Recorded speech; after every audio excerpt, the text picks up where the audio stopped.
Good morning children. आज हम हिंदी व्याकरण का दूसरा अध्याय वर्ण और वर्णमाला पढ़ेंगे।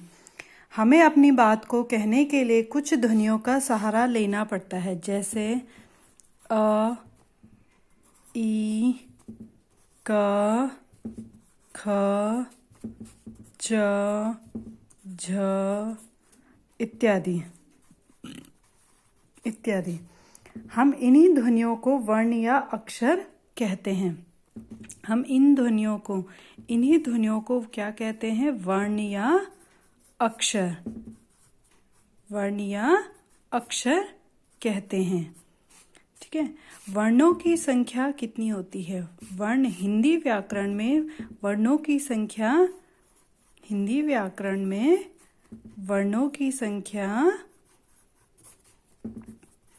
वर्णों की संख्या 52 बताई गई है। कितनी होती हैं? 52। इनको 2 भागों में बांटा गया है। अब मैं आपको ये बताऊंगी वर्ण पहले होते कौन से हैं, किसे वर्ण कहते हैं। इन ध्वनियों को हम क्या कहते हैं? वर्ण कहते हैं। अ से लेकर के ज्ञ तक।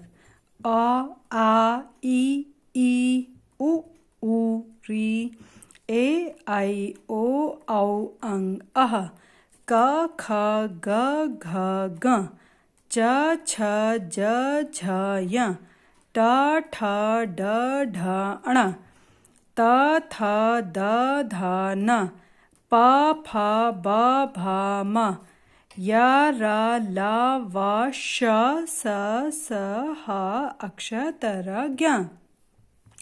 इन ध्वनियों को हम क्या कहते हैं? वर्ण कहते हैं। और वर्ण भाषा की सबसे छोटी इकाई होती है।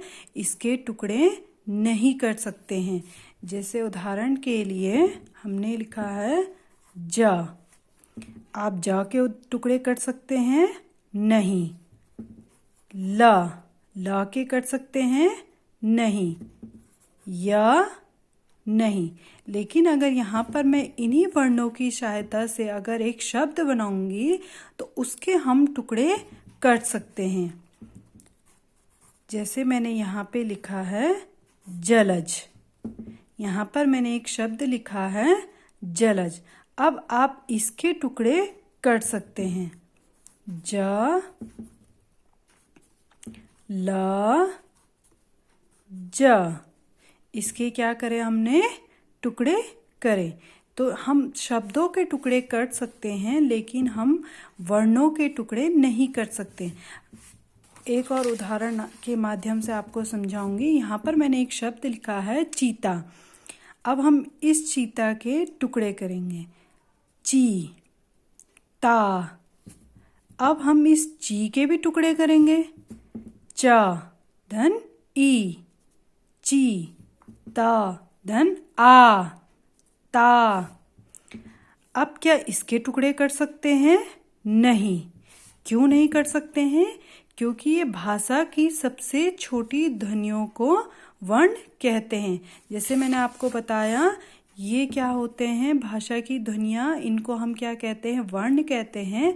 इनके हम टुकड़े नहीं कर सकते, लेकिन हम शब्दों के टुकड़े कर सकते हैं। एक और शब्द यहाँ पे उदाहरण के माध्यम से समझाऊंगी। कमल। यहाँ पे मैंने एक शब्द लिखा है कमल। अब कमल किससे मिलकर के बना है? वर्णों से। किन से मिलकर के बना है? वर्णों से। क, म, ल। ठीक है।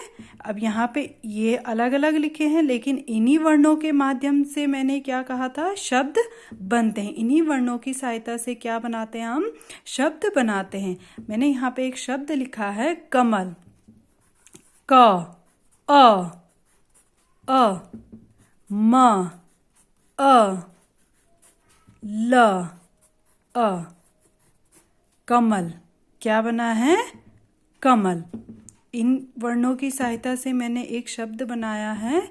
और शब्द के तो हमने यहाँ पे टुकड़े कर दिए, लेकिन वर्णों के टुकड़े नहीं कर सकते हैं। अगर आपसे पूछा जाए भाषा की सबसे छोटी इकाई कौन सी होती है, तो आप क्या बताएंगे? भाषा की सबसे छोटी इकाई छोटी इकाई वर्ण होती है। वर्णों के हम क्या हैं, टुकड़े नहीं कर सकते हैं। इन वर्णों के हम टुकड़े नहीं कर सकते हैं। ठीक है।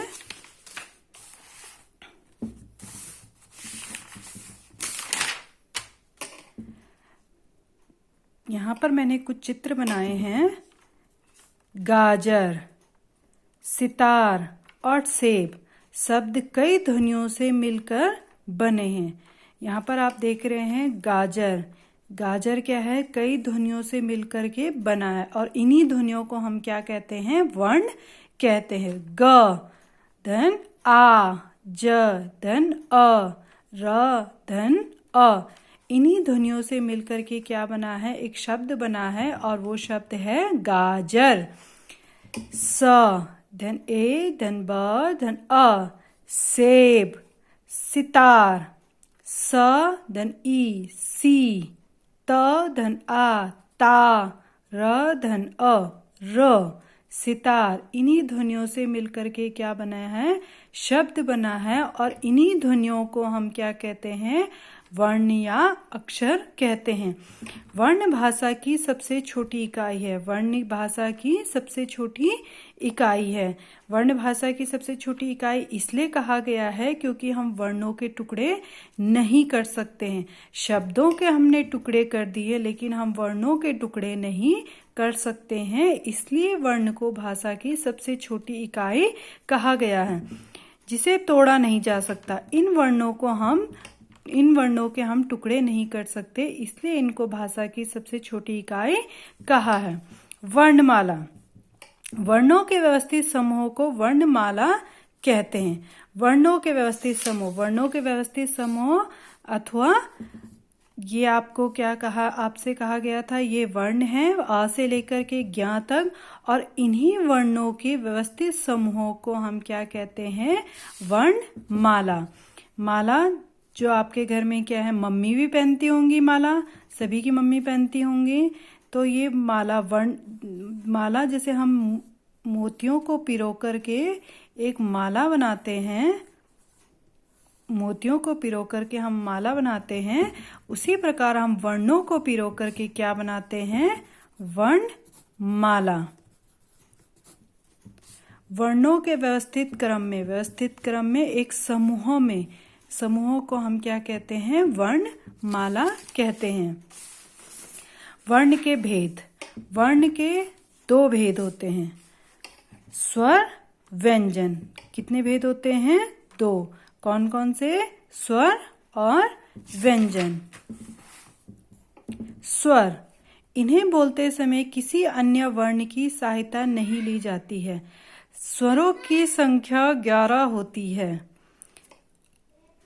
अ, आ, ई, उ, री, ए, आई, ओ, औ।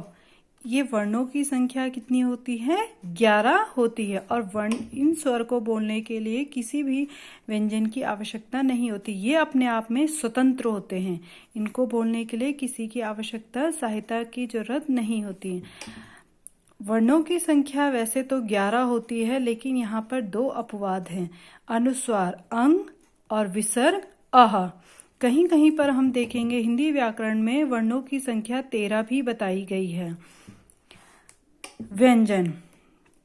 व्यंजन स्वरों की सहायता से बोले जाते हैं।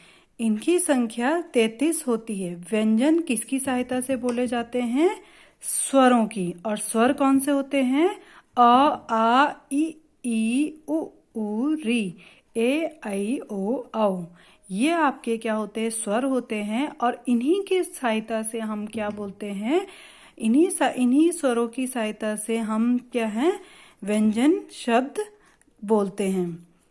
और इनकी संख्या कितनी होती है, 33। और ये व्यंजन कौन से होते हैं, क, ख, ग, घ, ग, च, छ, ज, झ, य, ट, ठ, ड, ढ, अण, त, थ, द, ध, न, प, फ, ब, भ, म, य, र, ल, व, श, स, श, ह।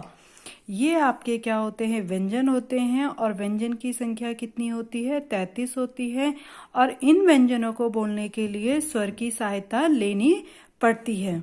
उदाहरण के लिए हम यहाँ पे लिखा, हमने एक शब्द लिखा कबूतर, हमने लिखा कबूतर।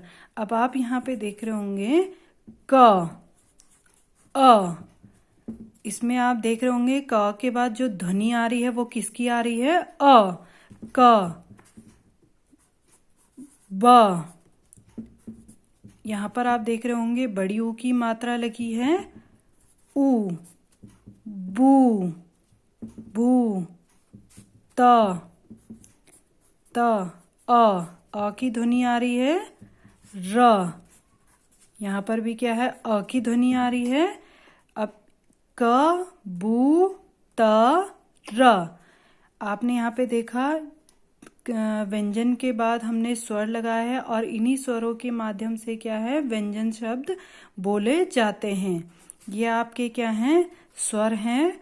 और इनके माध्यम, इनकी सहायता से हम क्या हैं, व्यंजन शब्द बोलते हैं। एक और उदाहरण है यहाँ पर, पौधा, पौधा, प, ओ, पौ। यहाँ पर ओ की सुन ध्वनि आ रही है, धा, ध, आ। यहाँ पर आप देख रहे हैं अ की मात्रा लगी है और स्वर किसका आ रहा है, आ, पौधा। ये आपको क्या बताए थे, स्वर, ये आपके क्या होते हैं, स्वर होते हैं, औ, आ। तो इन्हीं स्वरों की माध्यम से हम क्या है, इन्हीं स्वरों के सहायता से हम क्या है, व्यंजन शब्द बोले जाते हैं। और व्यंजन शब्द आपको कितने बताए, कितने होते हैं, 33 आपके व्यंजन शब्द होते हैं। और ये किसकी सहायता से बोले जाते हैं, स्वरों की सहायता से बोले जाते हैं।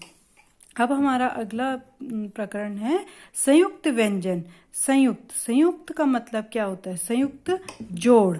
संयुक्त का अर्थ होता है जोड़, मतलब दो व्यंजनों को मिलाकर के, जोड़ करके जो नया व्यंजन बनता है उसे कहते हैं संयुक्त व्यंजन।